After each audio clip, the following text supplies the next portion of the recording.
আসসালামু আলাইকুম। আশা করি সবাই ভালো আছেন, সুস্থ আছেন। আচ্ছা ভাবুন তো, যদি একটা মাত্র প্রযুক্তিগত উপহার কোন একটা দেশের সামরিক শক্তিকে রাতারাতি বদলে দেয়, তাহলে কেমন হবে? ঠিক এমনই একটা ঘটনা ঘটেছে মধ্যপ্রাচ্যে। চীনের দেওয়া একটা প্রযুক্তি ইরানকে এমন এক ক্ষমতা দিয়েছে, যা আমেরিকার মতো সুপার পাওয়ারের জন্য এখন বিশাল এক মাথাব্যথার কারণ। চলুন, এই অসাধারণ বিষয়টি নিয়ে আজ বিস্তারিতভাবে আলোচনা করা যাক। পুরো বিষয়টা ঠিকমতো বুঝতে হলে আমাদের প্রথমে একটা সামরিক কনসেপ্ট জানতে হবে, যাকে বলা হয় বাফার জোন। ব্যাপারটা কি? ধরুন এটা আপনার বাড়ির চারপাশে একটা অতিরিক্ত নিরাপত্তা দেয়ালের মতো। কোনো শত্রু যদি আপনার মূল বাড়িতে হামলা করতে আসে, তাকে আগে এই বাইরের দেয়ালটা পার হতে হবে। আর আপনি সেই দেয়াল থেকেই শত্রুকে দেখে ফেলতে পারবেন এবং তাকে আটকে দিতে পারবেন। দেশও ঠিক এভাবেই নিরাপদ থাকে। যেমন ধরুন ইসরায়েল, তারা ঠিক এই কৌশল ব্যবহার করেই কিন্তু আশপাশের দেশগুলোর বেশ কিছু জায়গা দখল করে নিজেদের চারপাশে একটা শক্ত নিরাপত্তা বলয় তৈরি করে ফেলেছে। তো এই বাফার জোনের সাথে ইরানের কি সম্পর্ক? সম্পর্কটা হলো, ইরানেরও বহুদিনের একটা স্বপ্ন ছিল। তারাও ঠিক এমনই একটা বাফার জোন তৈরি করতে চেয়েছিল, তবে সেটা মাটিতে নয়, বরং পানিতে। তাদের মূল লক্ষ্য ছিল পারস্য উপসাগরের নিজেদের একছত্র আধিপত্য প্রতিষ্ঠা করা আর হরমুজ প্রণালীর পুরো নিয়ন্ত্রণ নিজেদের হাতে নিয়ে নেওয়া।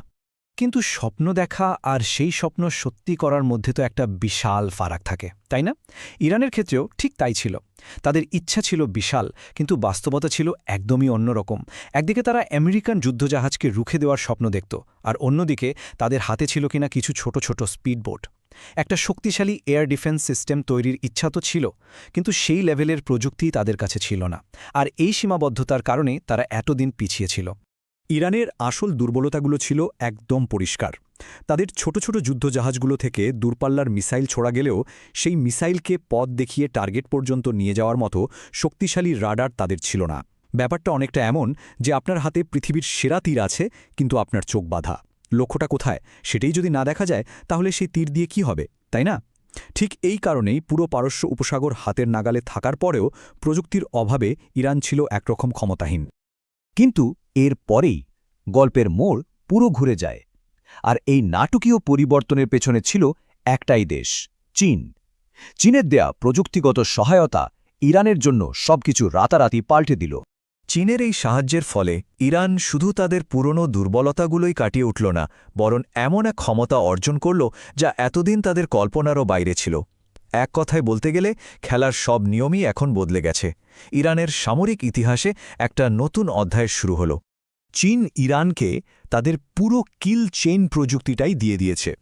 এই কিল চেইন মানে হল শত্রুকে খুঁজে বের করা, তাকে টার্গেট করা আর শেষ পর্যন্ত তাকে ধ্বংস করা, এই পুরো প্যাকেজটা। আর এর অংশ হিসেবে ইরান পেয়েছে 1000 কিলোমিটার পাল্লার শক্তিশালী রাডার আর মিসাইল গাইডেন্স সিস্টেম। ইরানের সেই যে চোখ বাঁধা অবস্থা ছিল, চীন যেন সেই চোখের বাঁধনটাই খুলে দিল। আর এই চীন ইরান সহযোগিতার ফল কি? একটা ভয়ঙ্কর সুন্দর অস্ত্র, নাম সাইয়াদ 3G। এটা সমুদ্রের জাহাজ থেকে ছোড়া যায় এমন একটা ভূমি থেকে আকাশে নিক্ষেপণযোগ্য মিসাইল সিস্টেম, যা ইরান সফলভাবে পরীক্ষাও করে ফেলেছে। এই মিসাইলটার রেঞ্জ প্রায় 200 কিলোমিটার, ভাবা যায়। এর আসল গুরুত্বটা হল ইরানের যুদ্ধজাহাজকে আর নিজের উপকূলের কাছে থাকতে হবে না। তারা এখন পারস্য উপসাগরের মাঝখান থেকে, মানে আন্তর্জাতিক জলসীমা থেকে, শত্রুপক্ষের দেশের আকাশসীমার অনেক গভীরে নির্ভুলভাবে হামলা চালাতে পারবে। শুধু রেঞ্জই নয়, এর গতিও অবিশ্বাস্য, শব্দের চেয়ে 6 গুণেরও বেশি। মানে কোনো পাইলট হয়তো মিসাইলটা আসতে দেখার আগেই তার কাজ শেষ হয়ে যেতে পারে। এই প্রচণ্ড গতির কারণে একে আটকানো প্রায় অসম্ভব। বিশ্বের সবচেয়ে আধুনিক ফাইটার জেটের পক্ষেও এই মিসাইলকে ফাঁকি দেওয়াটা প্রায় কল্পনার বাইরে। আর আমেরিকানদের জন্য সবচেয়ে বড় মাথা ব্যথার কারণ কি জানেন? এই মিসাইলটা তাদের বিলিয়ন বিলিয়ন ডলারের F-22 র্যাপ্টর আর F-35 স্টিলথ ফাইটার জেটের জন্য সরাসরি একটা হুমকি। চীনের দেয়া অত্যাধুনিক রাডার আর গাইডেন্স সিস্টেমের কারণে আমেরিকার এই সুপার ফাইটারগুলো এখন আর নিরাপদ নয়। তো একটা মিসাইল কী বা আর করতে পারে? এই একটা মিসাইলই পুরো অঞ্চলের ক্ষমতার হিসাব নিকাশ একেবারে উলটপালট করে দিচ্ছে। চলুন দেখি কিভাবে এই মিসাইলটা ক্ষমতার মানচিত্রটাই নতুন করে এঁকে দিচ্ছে। এর সবচেয়ে বড় ফলাফলটা কি? সেই যে আমরা আলোচনার শুরুতে বাফার জোনের কথা বলছিলাম, ইরানের সেই কয়েক দশকের স্বপ্ন, সেটা এখন আর স্বপ্ন নেই, একটা কঠিন বাস্তবতা। কোনো গোলাগুলি ছাড়া, কোনো যুদ্ধ ছাড়াই ইরান তাদের সেই কাঙ্ক্ষিত নিরাপত্তা বলয়টা তৈরি করে ফেলেছে। তাদের আকাশ প্রতিরক্ষা এখন আর নিজের সীমান্তে আটকে নেই, বরং পুরো পারস্য উপসাগর জুড়েই ছড়িয়ে পড়েছে। চলুন একটা দৃশ্য কল্পনা করা যাক। ধরুন ইরানের একটা ছোট জাহাজ পারস্য উপসাগরের আন্তর্জাতিক জলসীমায় ঘুরছে। হঠাৎ সেখান থেকে একটা সাইয়া 3G মিসাইল লঞ্চ হল। সেই মিসাইল সোজা গিয়ে আঘাত করল সৌদি আরবের প্রায় 150 থেকে 200 কিলোমিটার ভেতরে থাকা কিং সুলতান বিমান ঘাঁটিতে থাকা একটা আমেরিকান এরিয়াল রিফিউলিং ট্যাঙ্কারকে। এই ট্যাঙ্কারগুলো হলো উড়ন্ত তেলের পাম্প। এগুলো ছাড়া ফাইটার জেটগুলো বেশিক্ষণ উড়তেই পারে না। আর ইরান যদি মিশন শুরুর আগেই এই ট্যাঙ্কারগুলো ধ্বংস করে দেয়, তাহলে তো পুরো মিশনটাই পণ্ড হয়ে গেল। আর ঠিক এই কারণেই পেন্টাগনে এখন রীতিমতো তোলপাড় চলছে। কারণ যে ঘাঁটি বা যে অ্যাসেটগুলোকে তারা এতদিন ধরে পুরোপুরি নিরাপদ মনে করত, সেগুলোই এখন ইরানের মিসাইলের সহজ টার্গেটে পরিণত হয়েছে, তাদের মাথায় হাত। বেশ, পরিস্থিতি তো বোঝা গেল, কিন্তু এখন সবচেয়ে বড় প্রশ্ন হল হোয়াটস নেক্সট? ভবিষ্যতে কি হতে যাচ্ছে? এই নতুন অস্ত্রটা বেশ কিছু কঠিন প্রশ্ন আর অনিশ্চয়তার জন্ম দিয়েছে।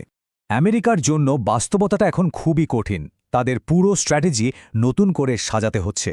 তাদের মূল্যবান বিমান আর সরঞ্জামগুলোকে এখন হয়তো আরও দূরে, আরও নিরাপদ কোনো ঘাঁটিতে সরিয়ে নিতে হবে। যার মানে হল ইরানের বিরুদ্ধে যে কোনো অপারেশনের খরচ আর ঝুঁকি দুটোই এখন নাটকীয়ভাবে বেড়ে গেছে। এক কথায়, ইরানকে আক্রমণ করা এখন আমেরিকার জন্য আগের চেয়ে অনেক বেশি কঠিন। কিন্তু এখানে আরেকটা আরও ভয়ের প্রশ্ন আছে। এটা তো সেই অস্ত্র যেটা ইরান সবাইকে দেখিয়েছে, যেটা তারা প্রকাশ করেছে। তাহলে ভাবুন তো, যা তারা দেখায়নি, যা তারা এখনও পর্দার আড়ালে লুকিয়ে রেখেছে, সেটা না জানি আরও কত ভয়ঙ্কর। এমন কিছু যা হয়তো আসল যুদ্ধের সময় তারা বের করবে আর যুক্তরাষ্ট্রকে পুরোপুরি চমকে দেবে। আর সবকিছু শেষে প্রশ্ন একটাই, এই বিধ্বংসী ক্ষমতা হাতে পেয়ে ইরান এখন কি করবে? তাদের পরবর্তী পদক্ষেপই হয়তো এই পুরো অঞ্চলের ভবিষ্যৎ ঠিক করে দেবে। এর উত্তর একমাত্র সময়ই বলতে পারবে। যাই হোক, এখন রমজান মাস চলছে। আসুন আমরা সবাই এই পবিত্র মাসে বেশি বেশি ভালো কাজ করি, আর বিশেষ করে আমাদের চারপাশে থাকা অসহায় ও গরিব মানুষের সাহায্যে এগিয়ে আসি। সবাই ভালো থাকবেন। আল্লাহ হাফেজ।